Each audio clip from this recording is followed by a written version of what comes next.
working with free motion stitching or free motion quilting on the Pfaff Select 4.2. It's all in the setup. So this is the foot that comes with it. This is foot number 6 in your accessory box. So first thing you want to do is disengage the IDT. So we're going to pull that off and then, not really pull it off, but just disengage it. Okay, foot, take off this foot. But you know what? That's as far as you have to go to put this on. I know I watch so many people have to unscrew screws to get the next layer off, but this foot will actually sit onto this unit. There is a little peg.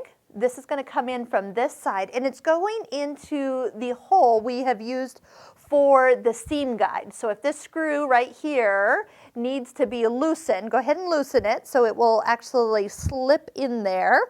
Slide it all the way in until you can almost, did you see it? You can kind of see that little peg come all the way forward. And then tighten it down. If you get it a good tight, that shouldn't loosen up while you're sewing, but if it does, make sure that that gets tightened well. Now, here is the next step. We are going to lower the feed dogs. That's traditionally done with your free motion quilting. We do not need these engaged. And then once again, it doesn't matter what the stitch length is. Now, before we start sewing, and there is one other thing you have to know. So when you put the whole presser foot down like we've been normally doing, that is when the lever here comes all the way into the lowest position. So you're using your hand and you see that this lever comes all the way down. This is not where you need to be. If it comes down, things are not lined up, it's squishing your fabric, it's not good. Okay, so here's what you do. When you bring it down about halfway, push towards the back, and it's going to hook. There's a little extra setting, and you don't feel it when you're actually normal lifting and lowering. But when you actively push away from you towards the back, it will catch on this little partial lift. And that is the setting you need. That's the free motion setting.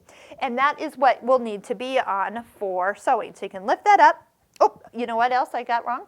This little, one more thing. Yeah, don't have this right here. This little clear part, there's a little part right here. Let me undo it. It has to sit behind the needle screw. So I'm actually glad that I did that incorrectly so I can show you that that is a major part here.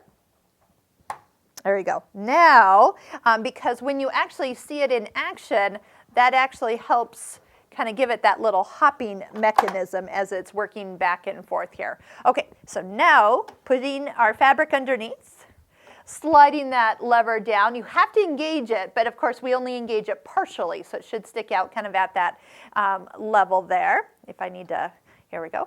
Traditionally you bring your bobbin thread up, but we'll just go ahead and do a little stitching here.